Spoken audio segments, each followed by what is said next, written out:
Hi traders and welcome to the daily recap show for Thursday the 21st of April. So let's start with the FTSE. We said the FTSE remained bullish but choppy and messy still with initial resistance today at 76.38 to 46.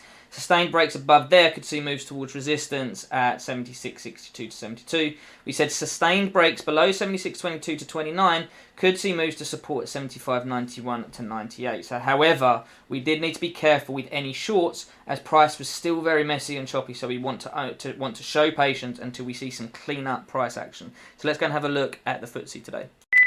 Okay, so as you can see, we said we had initial resistance at 38 to 46 today, and we opened up at that resistance, and we had this really strong impulsive push down through that 76.22 to 29 area. So we did see a really strong push, but notice we then had a really strong push back, and we didn't actually sustain that that initial sell-off. We pushed back above it, and then we started to chop around a little bit. We did actually get a an opportunity here whereby when we pushed down, we then retested and then we got a push down. So that was suggesting that maybe we were getting a sustained break. But again, so there was plenty of room to manage this trade and maybe book some profits. And this is what we're talking about by the choppy action at the moment, whereby we needed to be careful with shorts. You want to manage your shorts aggressively with anything below there because price is so choppy.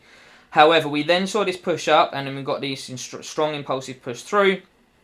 So notice that the price was very choppy in the end around this zone, as we warned in the report.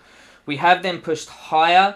We got through the initial resistance zone, so that we rejected at the open. We got through the initial resistance zone. There was actually a nice false break pattern here. So this was actually a false break pattern which would have triggered in, which would have actually been a losing trade. We'd grab that liquidity above those overnight highs, grab the liquidity above that zone, and then push down. So that is a potential short which would have been a losing trade.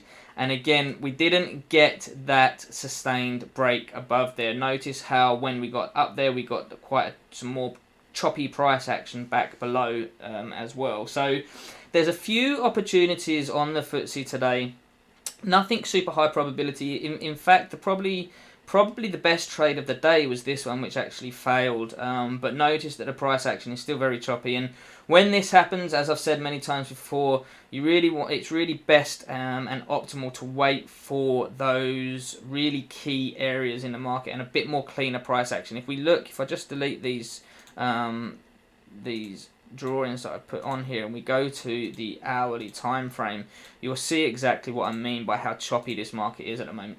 This price action here in this box here is just a complete mess. It's really choppy, lots of wicks, lots of indecision, nothing really clear. The zones are not really clear either, so it's really important when this happens to really wait and show the patience and wait for those really high probability trade opportunities.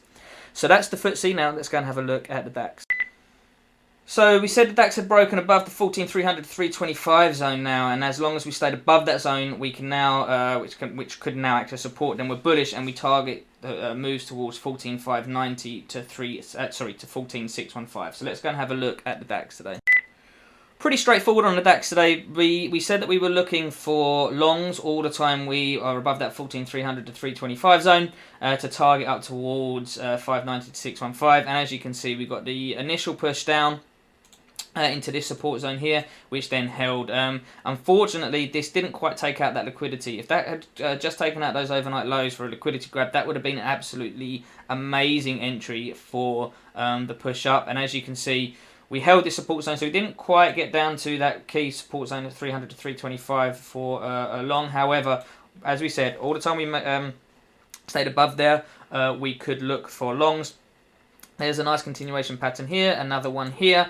All of these, there's another one here. All of these were opportunities to get long into target this 590 to 615 zone, which has also acted as the resistance, which we called in the report this morning. We said this was the main resistance, and that has been where price rejected from today, and we've seen a fairly decent rejection and pullback from there. So we'll have to see what happens overnight. This does by no means that we're bearish again now or anything like that. This could just be a pullback. we'll have to see where we are overnight, what happens in the US session, and then we can reassess in the morning and pick out those really key areas and identify those key zones for you. So I hope you found this useful. As I said yesterday, we have got a lot going on next week with our birthday celebration, so lots of offers. If you haven't already, come sign up to the Keyzone service. The link is in the box below on our YouTube channel. You make sure you come and follow us on our social media channels as well, where we'll be giving out some great content next week and some great offers as well. So as always, hope you found this useful. Hope you had a good day in the markets, and I'll speak to you again soon. Cheers.